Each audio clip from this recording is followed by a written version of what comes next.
You ready to rock? Are we rolling? Yeah. Does everything sound good? Flying high. Just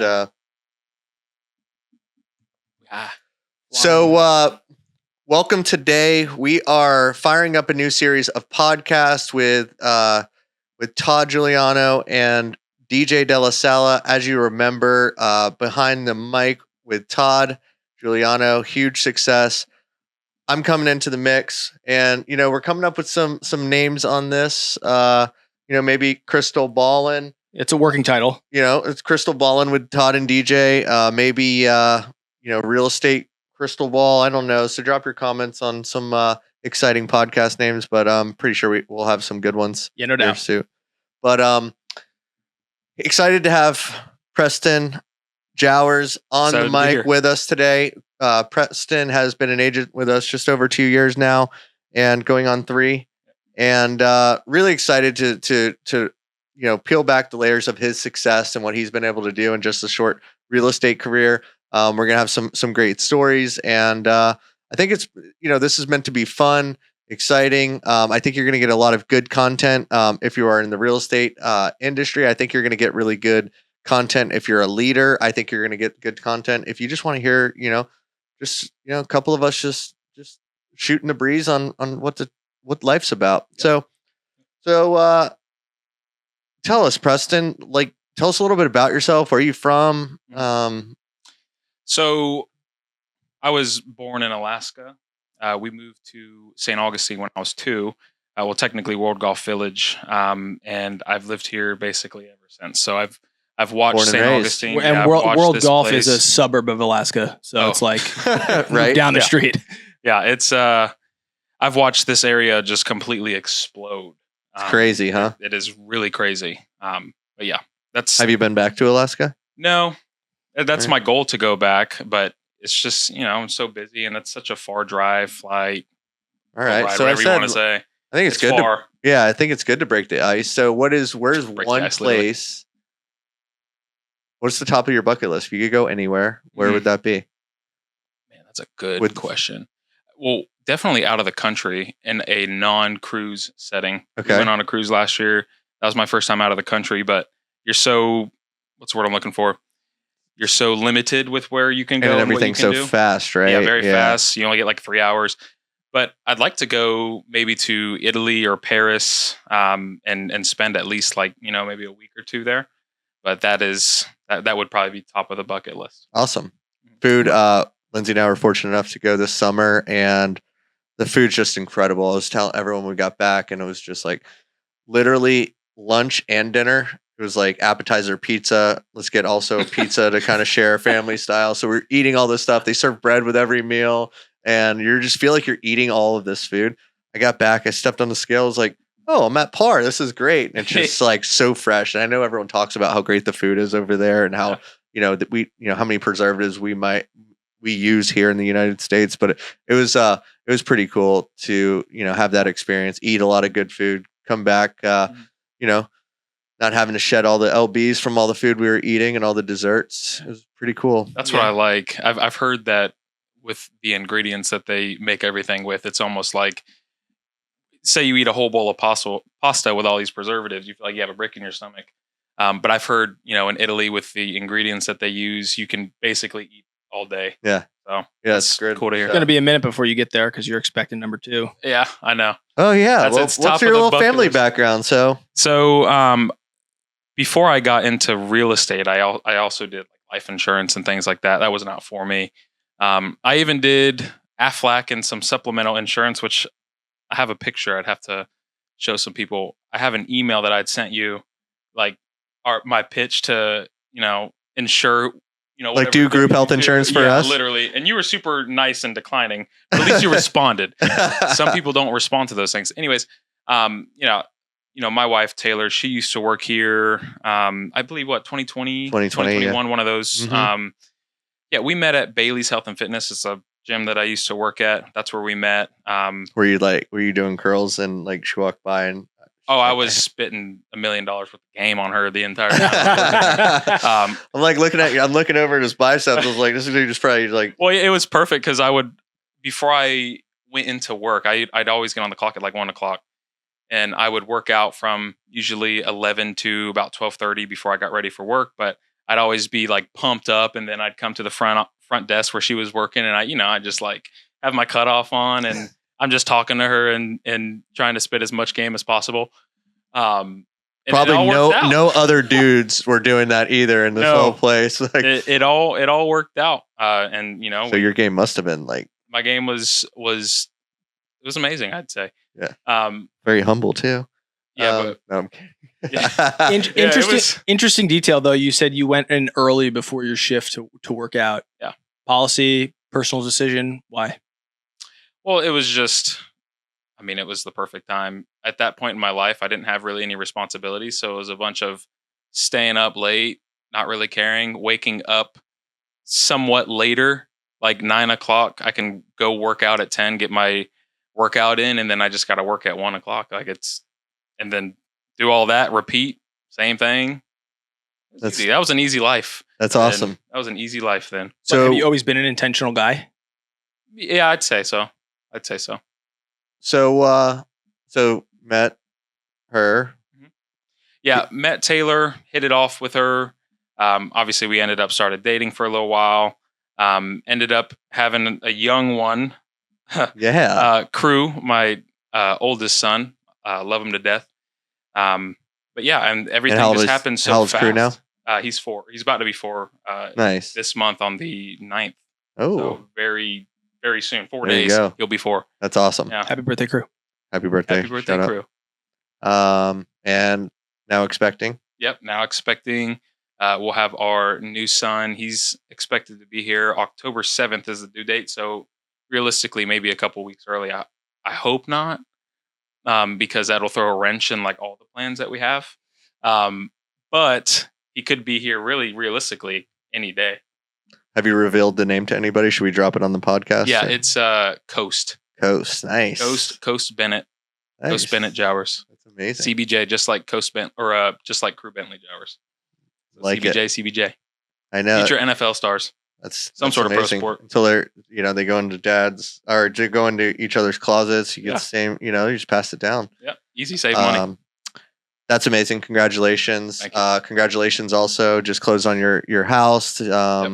Super exciting moment for the family, I'm sure. Absolutely. So congratulations on all your success. And so, diving into it, I think everybody's mind right now in the real estate industry is obviously there were some changes that happened August 17th. And, we'll dive into to your success in a minute, but just how's it been as a real estate agent over the last few weeks?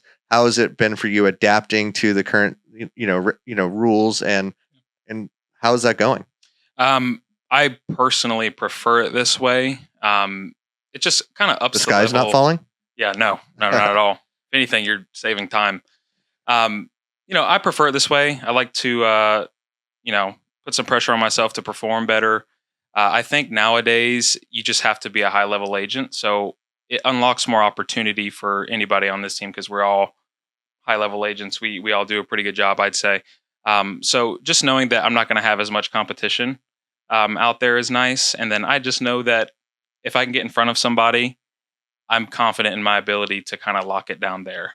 And if I don't lock it down there, I know that I can create that relationship over time. So good. I'm not scared one bit of. It's earned now, and I think it's such a.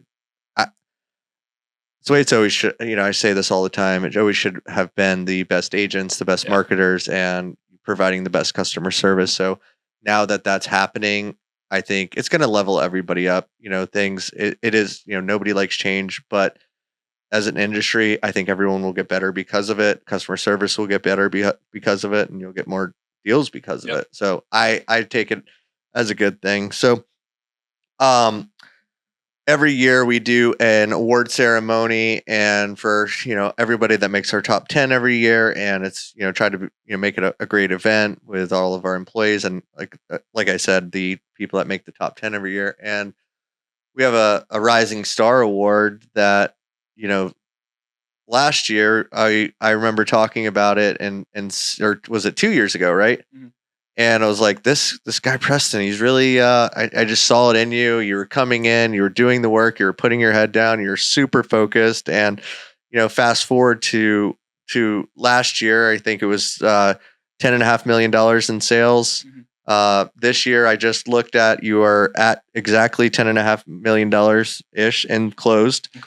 20 homes closed, another 8 pending. Yep. And I look at that because in a few different lenses, and we'll we'll peel back the layers on that as well. But just because of this podcast and everybody out there, just know everybody's going to come down and be like, oh, I'm going to recruit Preston. This guy knows how to close some deals. So cue up the recruiting calls now. And this isn't to point out anything with DJ or DJ and Lindsey's and what we have right now. And I always say, like, this is just a system. And the system is kind of like if you look at Bill Walsh back in the 49ers and probably way before your time, before my time, the West Coast offense was just becoming about, or he just like invented this new offense. And it's like how a lot of offenses, started running wide receivers, quick throws, and all of these things. And at the time was like, this would never work. If you look at Phil Jackson with the triangle of utilizing Jordan and all of these different systems, not to say like this is some invention that DJ and Lindsey created. I'm not Phil Jackson or Bill Walsh. And I think it is Bill Walsh that created it. I don't know if we can quote me on that, but I think you get the point. Is the system has been able to create your success, to be able to have 20 homes closed already this year, 8 pending. I did look and we'll get into your personal brand. I think you're doing a phenomenal job on social media, building your personal brand. But out of those 28 closed and pending, I looked at 4 of those were personal opportunities that you got that you were able to, receive 90%, I think, split on. And, so the other ones to be able to supplement your income, like how have you been able to manage both, like starting to build a brand in real estate and, utilizing the system and the technology and the leads that we offer here? Like, how have you been able to like pull both of them together to I mean, I would just say showing up every day and working hard. That's what it really all just kind of boils down to.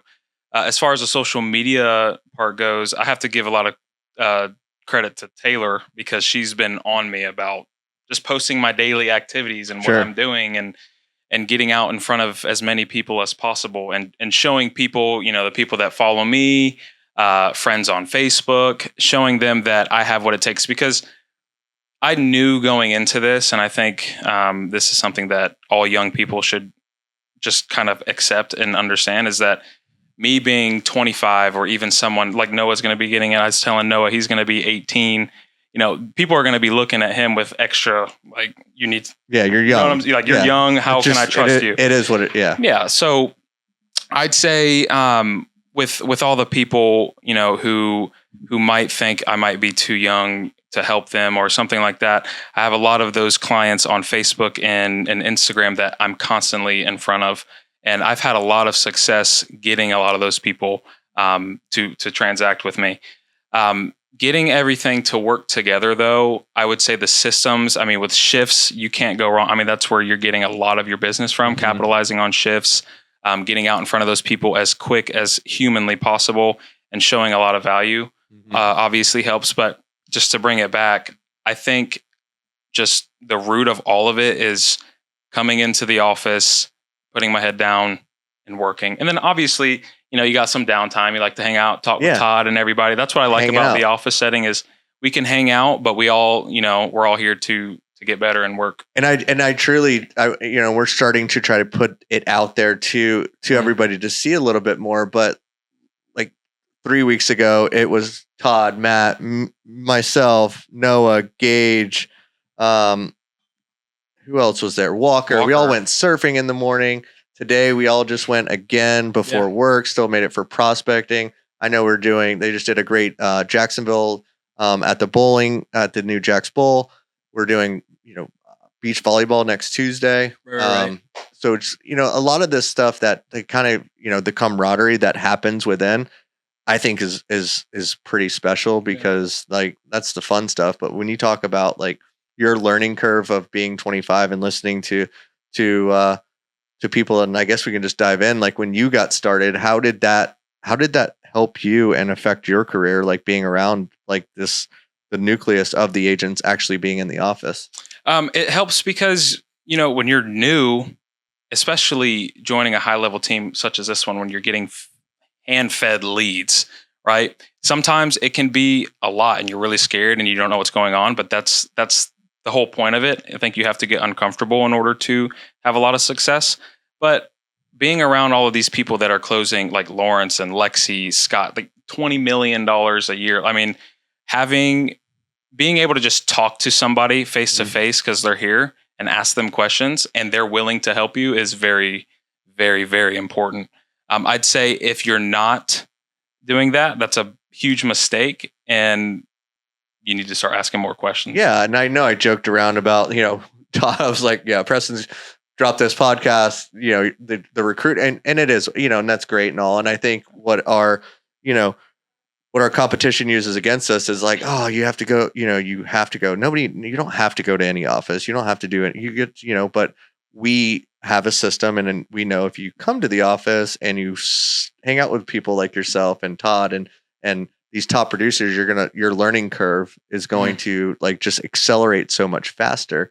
And again, that system works. And I compare it to a gym a lot and we all fall, I think, in and out of it, myself included, of different levels of motivation. I know when you go to a gym in January, like 3rd, it's crazy. Yeah. February, it drops off. And I don't have to tell you because you were there, but it's the same thing in real estate. We have all of these things that happen in life, having kids, work, dips and deals. We have sickness. We have all of these, just life is crazy. And then trying to fit that all into this like entrepreneurial box of like, oh, I have to sell a lot of real estate. And then knowing that this is a customer service business and we're on 7 days a week and how like we have to just respond to the customers, not because, or you don't, and they'll just respond to somebody else. Yeah. I think it's makes it like such a different industry than anybody thinks it is. And so, I've always loved being in the office. I actually learned being in the office. So kind of getting into like backstory of like when I got into the office, I used to wait tables and I was doing real estate at the same time. And then I, incrementally was able to downgrade shifts because, I was selling houses. And, how are you able to just dive in and go head first all at once into real estate?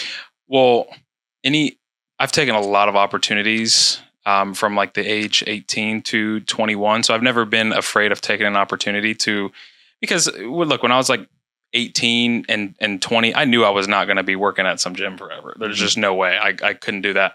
Got too much game for that. Well, well, that's how I got into insurance. Like somebody came up to me that I'd signed up and I'd always remember their name and I was always talking to everybody and I was always trying to go that extra mile for people and it unlocked an opportunity to get into insurance. But how do I want to word that? So just like so you found real estate. Obviously a lot of people are thinking about real estate as like the highest thing possible you can sell. So I've always been one to just jump in and you can ask Taylor. And it also, if you have a spouse, it also really helps when your spouse is very supportive of all of those decisions. Because Taylor is stuck with me. Probably a good life rule. I literally, and that's every award ceremony, I'm like, I thank the spouses because it's truly without them and their support, it makes it so much harder. Yeah. When you have somebody who is not supportive, it's like, it makes it 10 times harder when you get defeated. 100%. Right? And it takes the wind out of your sails. But we'll circle back to, cause I like how we're going to talk about personal time and carving out personal time. So let's circle back to that. But sorry. Absolutely. Yeah. And, I think it's personality, when I want to go for something or I think something has a lot of potential, like I'm just going in for it. Mm-hmm. And, at that point in our life, we were still living, with parents. We had help around us to watch our son and things like that. So, there's other factors that help that, but just me as a person, I'm just like, we're going in and doing it because I don't want to be 1 foot in, 1 foot out. You know what I'm saying? Because I'm never going to get ahead that way. So that's why I've always just went with it. Yeah. And it's bit us in the butt a couple of times, but this time it didn't.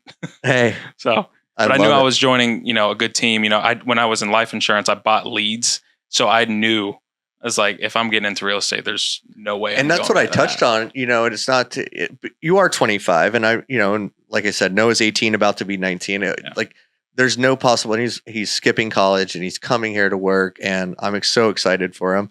I mean, I told him, I was like, watch what Preston's doing, like go on a showing, and like, I don't know. And that means a lot for me, like from a dad to be like, this is this guy is doing what's awesome.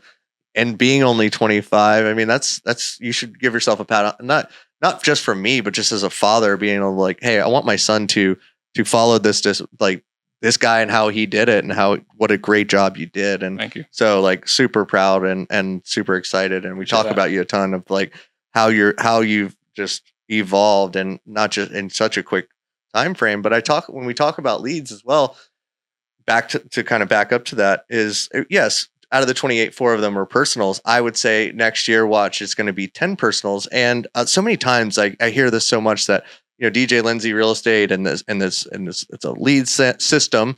And then you got this, but having your now personal brand aligned with that, and having that infrastructure on top of now your personal brand infrastructure, they're watching you sell 24 homes, 28 homes already this year. You've already surpassed, what you've sold last year. I think you have 13.5 million. So you're already up 35%.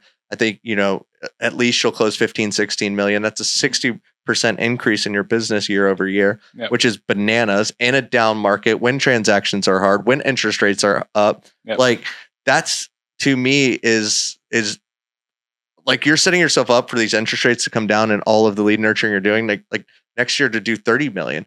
And now your personal brand just explodes even further and faster. And then incrementally, now we got a different set of problems. Now we got to figure out like assistance and how you're going to manage your time. Also keep the funnel down of leads, keep your personal business and all this stuff. And that's going to be exciting to do together. And I love that, because you get to do both, and you always have each crutch to do it on, and get paid really well on your other stuff.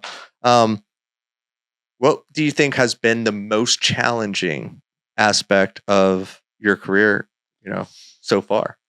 The most challenging? Oh man, that is a really good question, man. That is a really good question of what's. Let's start with what didn't you have to figure out?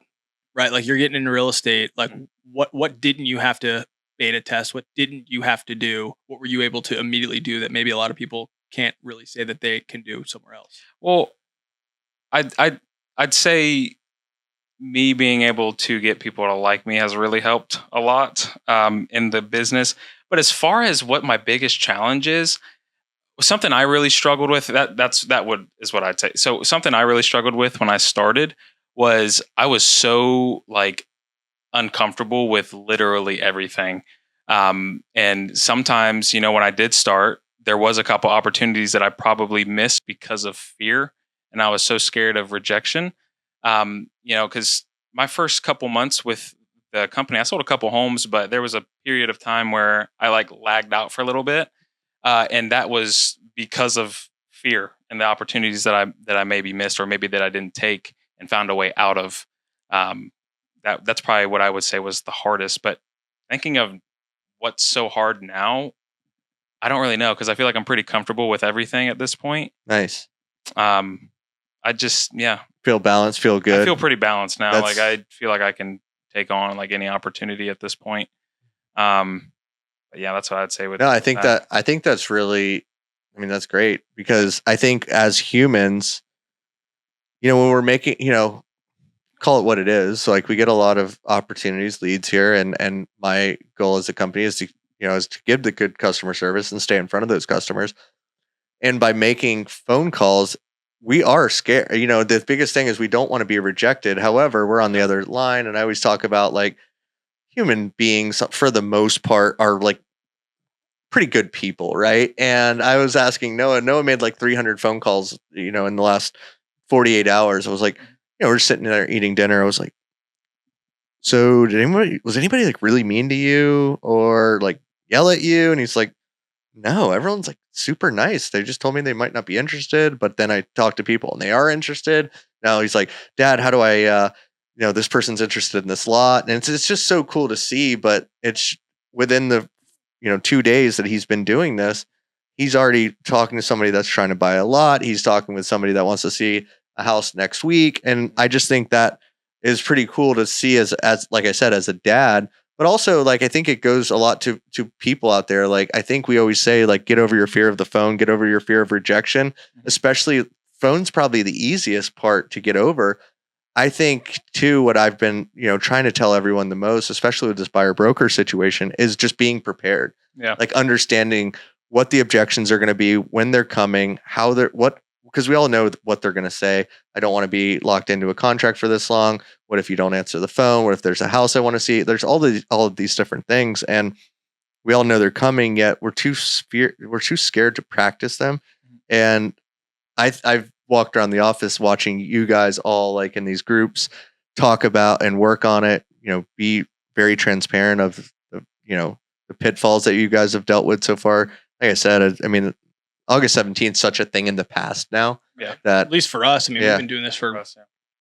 Our stuff went into effect at least 90 days ago. Yeah. Like we started actually, like, proactively doing things 90 days ago. We started talking about it over a year ago. Yeah. I think that's how it should be done. And I'm glad it was done that way. Yeah. Right. Everyone was like, yeah, we might not have liked it at first, but I think after, knowing where we are now and how prepared you are, like you said, you're not even skipping a beat. Question: what does hard work look like for you when you say you come into the office and you work hard? I mean, I know you work hard, but, like, outline kind of like what's hard work to you? Like, what is that? Well, just like, the 9 to 11, the prospecting, making sure you're making your dials, making sure that you are moving people down the funnel and pushing people forward, pushing the sale forward.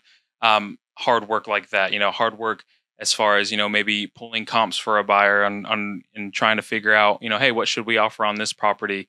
I would say just the prospecting of it is some pretty hard work.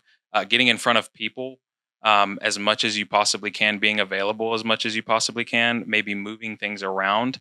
I would say that all kind of meshes in with that hard work. That's what I would say on it. Yeah, because I mean, other people be like, "Oh, I'm working so hard." I know you work hard, but a lot of people don't realize. We say, right, you're gonna sell more than 30 houses this year if you haven't already. But sometimes people are like, "Oh, I work so hard." I'm like, "Yeah, but, like, he does just as much, if not a little bit more, and is selling 10x that." So it's like, are you working hard, or are you just wearing yourself down? Yeah, and doing a bunch of stuff. You ever seen that movie Office Space? Yeah. Yeah, I come in sit down, kind of space out for 45 minutes to an hour. Then I'll send a few emails. Then I'll go to lunch for an hour, come back, space out again. Yeah. Right. And it's like, it's funny. And I think in this day and age, doing so much work, like to make it look, and I think people, like, actually work hard on trying to make it look like they're working than actually just doing the work. And Tom Ferry Summit just, like, he kept saying it, work works. Like, it was just like the saying of the summit is just doing some of the work. And I don't know, I think talking to people about buying or selling a home's pretty awesome. I think it's fun. I think it's challenging. I talked about it on the training today. We are all humans. We all have different emotions day by day. And I think, whether we're in a good mood or bad mood, we have to facilitate real estate transactions. So, that kind of versatility of having to be such a, on all the time is pretty tough. And that can be hard work in just itself. So, yeah. And it's also more than just work stuff. I mean, it's like figuring out, family time and having all of those other things that you have to give energy to. That's half of the hard work. Well, and that's why I said I wanted to circle back to that, because you said that kind of, for lack of a better word, kind of came up. You and Taylor knew, you're like, hey, this is going to be a problem if we don't prioritize that and solve it now, versus letting that, sore kind of fester and whatever. So, I mean, you kind of go into that, like how, you set your boundaries. I mean, again, you're super intentional with your time, which is something he preaches and talks about since the day I met him. Kind of like walk us through a little bit about like that. Well, yeah, we had a Tom Ferry training end of last year. I forgot, like October-ish. I forgot her name, but she brought a really good training on intentionality with your schedule, Mhm. which it was just perfect that training happened, because that whole week I remember I was like, man, I gotta fix up my schedule and figure something out here, because I can't just go into every day kind of winging what I'm going to do. Because it's just not efficient. But if you look at my calendar, it's literally family time is in there, wake up, brush teeth, go to the gym, get dressed, drive to work. And it's to a T. Yeah. I even have in there Taylor time, no work. You know what I mean? Like, you have to schedule those things in there in order to make it happen. Because if you just wing it, especially someone like myself, like, I'll say I'm going to do something, and if I don't write it down or if I don't put it in a calendar, I'll forget it without a doubt. So I think you just being more intentional with your time, living by a calendar, living by a schedule, sticking to the schedule is how you can be as efficient as possible, not only in just work, but in all aspects of life. And I think, like, going back to the gym analogy, is we all have a tendency to at some point like fall off, and we're just, I don't want to say get lazy, but we all just kind of pump the brakes sometimes a little bit, everybody. And I think, having the support system, and, I like to say, like, our sales mentors and trainers of Brett, Sean, they're like kind of like this personal trainers. They're not making you show up to the gym, but when you're here, we're going to get you as efficient as possible. We're going to ask you, did you do your diet? I remember showing up to my personal trainer. He's like, no beers this weekend, right? And I was like, Monday, I was like, definitely not. I was like, I might have had 2. And he's like, I know you did. Yeah. And, but he's like, man, you cut that out, do this, eat well, less carbs, do this. And it was like, okay, it's like, you do all of these like things.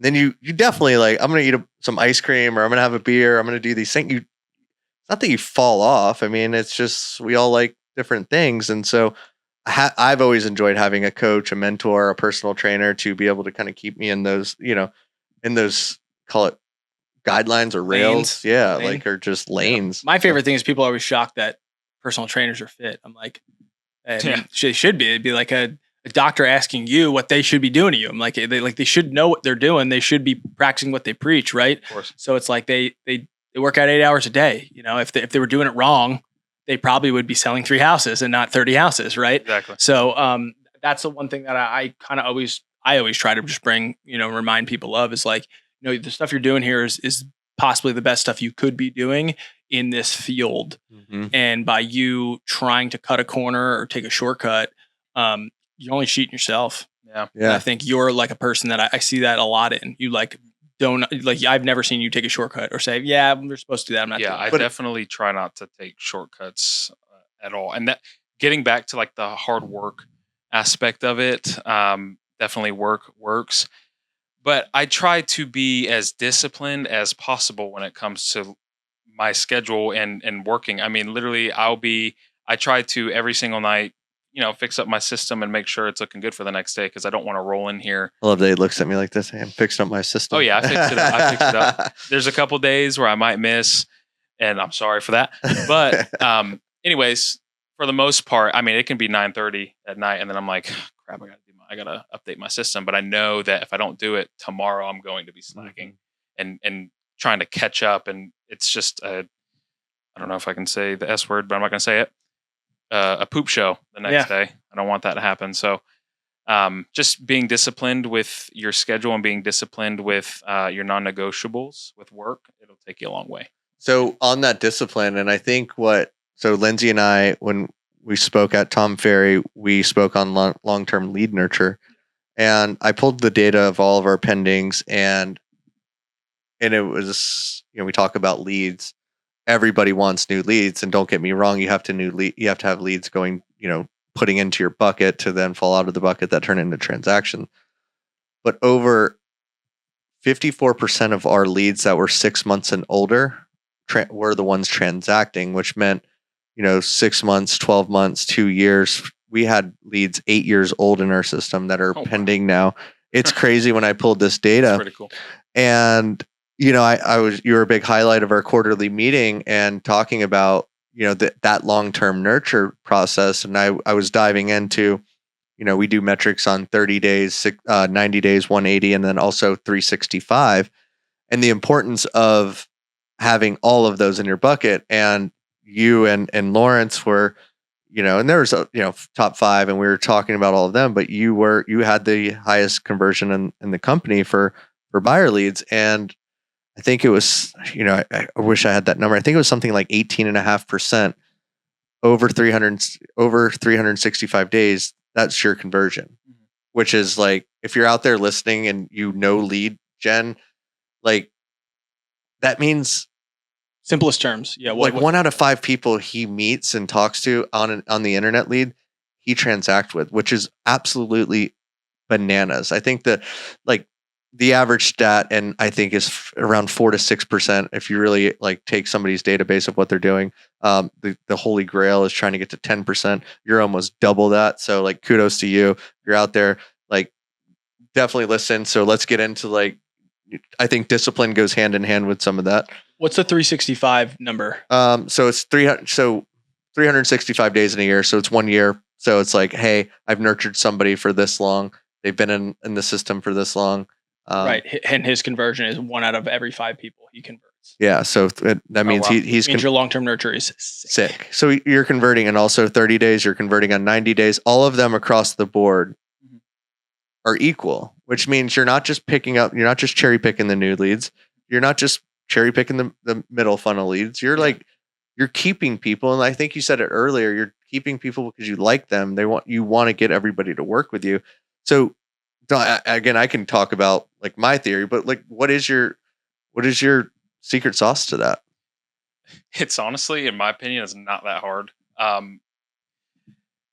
When I meet with these people, I would like to say that I give off a really good first impression with like, the market knowledge and things like that, and professionalism. And I hold myself to a high standard, and I think people notice that. But also, when I say it's so easy, it's like a minimum every 2 weeks. If I know someone is going to be a year out, at least a minimum of every 2 weeks, I'll shoot them a text message and say, hey, on a Monday, hey, I hope you have a really good week. Just a reminder that I'm here for anything that you need, whether it's real estate needs or not. I'm here to talk if you ever need anything. Being a friend, right? Being a friend, because I'm doing that. 2 weeks is really, in real estate, I wouldn't say is a super long time to go without talking with each other, especially if they're a year or 2 out. I never let it go longer than really 2 weeks, but being in front of them all the time, texting them, calling them, and they see, some of the properties that I send them on a very regular basis. It's just, I'm constantly there. And then also like get backpedaling a little bit and adding these people on things like Facebook or Instagram. I don't post anything stupid, so I can confidently add these people without thinking they're going to see something stupid on my social media. But that's where it all just kind of wraps in. I get them on, the social media plan, talk to them every day, send them lots of properties. And then on top of that, they're seeing all my activity, seeing the transactions I'm doing, seeing the, activities as far as showings that I'm going on. Like, they know that I'm in the business and I'm intentional. And a lot of them really appreciate how I follow up with them. They appreciate that. Some people think people don't get annoyed. No, not really. People are like, I don't want to bother them. Annoyed. I've never had intentional people get annoyed with me for reaching out and checking in with them ever. Well, I have to say, I was looking at the stats too earlier. I think three of those sales have been over $1 million, right? What was your highest sale this year? 2.8. So think about the buyers at $2.8 million. Like, they are, sophisticated. They've obviously had a lot of success. Their expectations typically, are very high. So I can never imagine somebody in the luxury, and don't get me wrong, in the first time home buyer category, that, like you said, that is intentional and ever feeling like somebody's bothering them that's trying to help them facilitate their dream of becoming a homeowner. And I think the more real estate agents understand that it's not just, it's not transactional. It's supposed to be this, it is emotional. It's the most emotional purchase they'll ever make. It is important. So it is the most important decision they're going to ever make.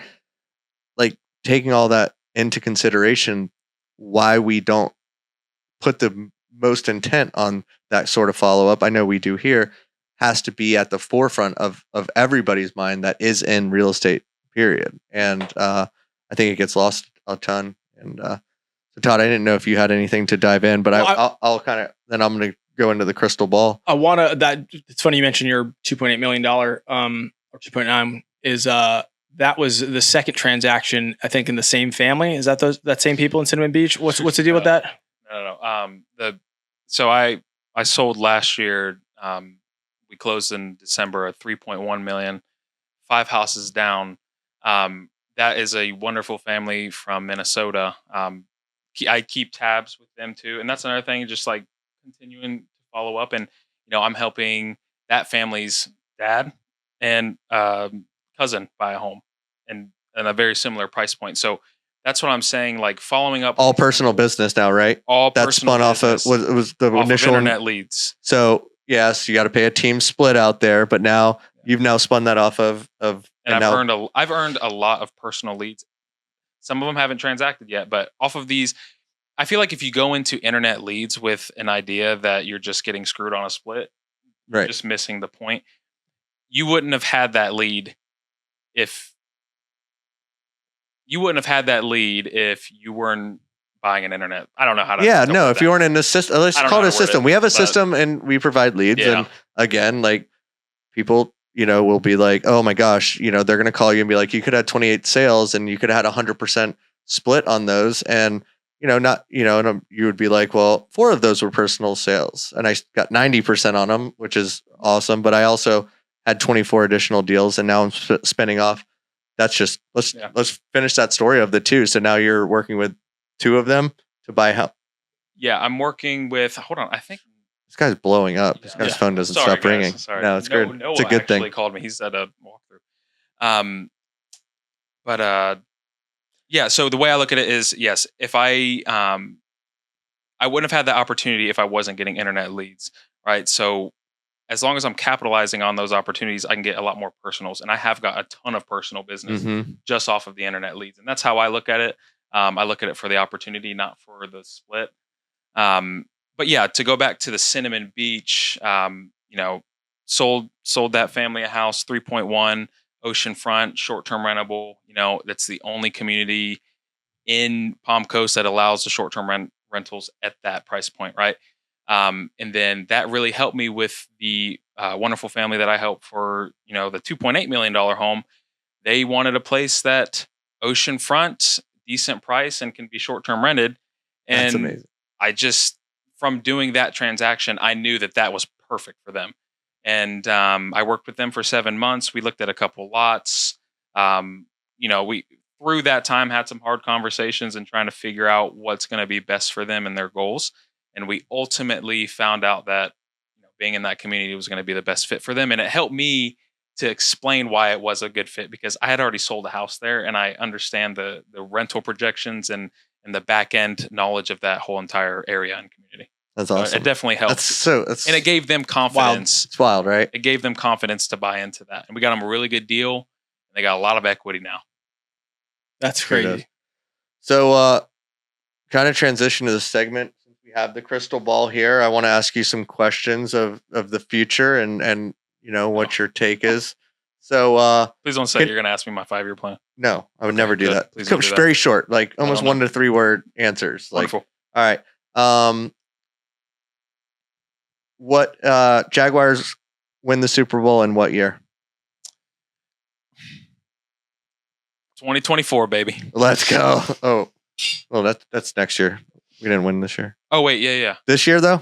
Yeah, this year. 2025. Right. 2025. Let's go. 2025. Sorry, I forgot. It's like property taxes. Interest rates are lower or above 5% this time next year. This time next year? That's a really good. I would say, what was the number? 5%? 5.5%. Lower or higher? Yep. Oof.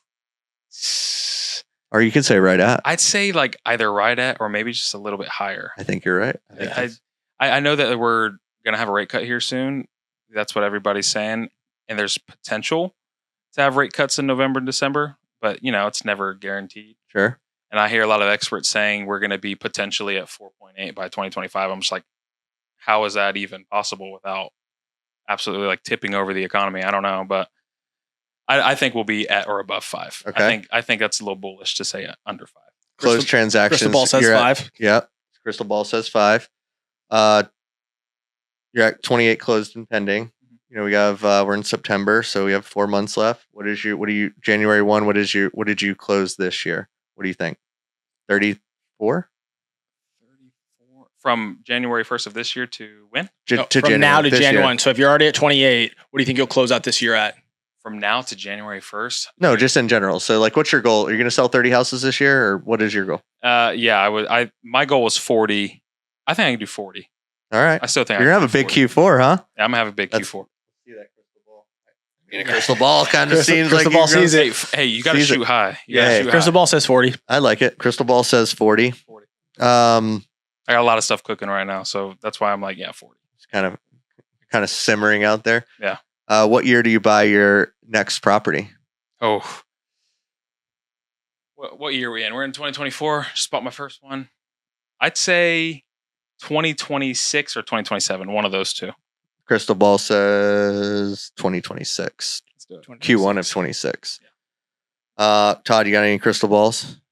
And questions? No crystal ball questions. I just we got to be careful with this. Easy with the crystal ball segment. There you go. Yeah. No, I just Preston's a great friend. And watching you literally from when we did the story about that $3 million house till now, I don't want to like go off a limb and just say like, oh, it's a totally different person, but like you kind of are, right? Like I kind of saw then you're just like, man, it's crazy. Like you literally had just started. You were just telling me about like what Christmas was going to look like for your family then. Mm-hmm. And now what Christmas, looked like and is looking like this year. You're like, I mean, your life is totally different. And I think it's because you are different. I think you have changed. You've matured so much in the last 8 months. Yeah, I mean, like the past 3 days, we've seen you in here, headphones on the phone, facing the computer, talking to people. We had 2 trainings. Like and I don't know if that's because you're on the hook now for a mortgage payment or what, but it's just like, and you've never not always been like a phone guy, but I don't know. I just, like I said, you just turn into just a bull, just a workhorse. I just feel like I'm getting to, and that's funny you bring that up because like, I've just at the end of the day, I always try to to reflect, and I've noticed that it's like nonstop for me now.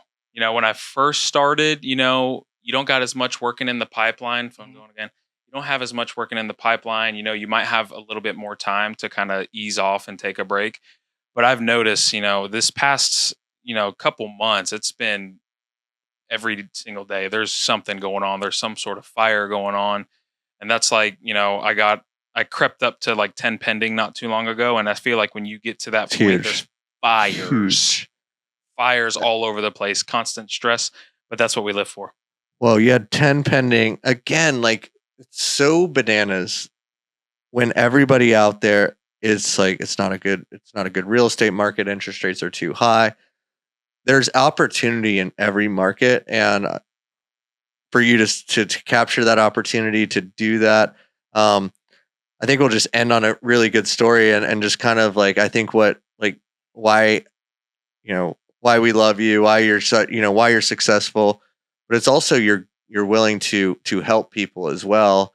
And I remember Walker had just first started and I was walking by the conference table and I believe he was going to show some condos and you're sitting down, you're mapping out, you're showing them how to do, you're telling them where to park, how to get through the guard gate. And I was sitting there like, man, that is so cool to see somebody just helping somebody with no, not asking for anything. Zero to gain, but just like, because I'm sure, people did it for you here. Oh, yeah. And it's just like this constant, like amazing flywheel that just happens of people just giving to each other here that I am so proud of being able to see it, to see the dream come true of like, people helping customers at a really high level, helping peers at a high level. It's like, it's really amazing to see. And I'm like so grateful that you're a part of it and thankful. And, like I said, I'm excited for Noah to learn from you.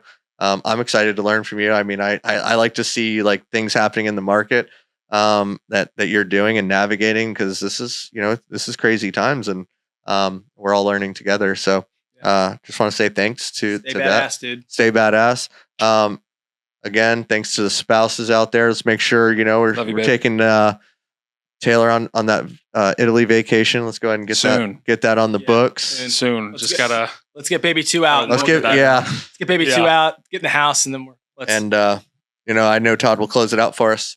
Yeah, this podcast is sponsored by Audible. Audible is a great way for you to listen to books because you're on your way to showing, so you can't read because it's really dangerous unless you use the company Teslas, and they drive for you, but still unsafe. You can get our referral link at audible.com, or you can see it below in the description. Thanks, guys. Thank you, guys. Thank you. Thanks, Preston. Oh, wow. We just did it at the same time. That's great. Yeah. Bang.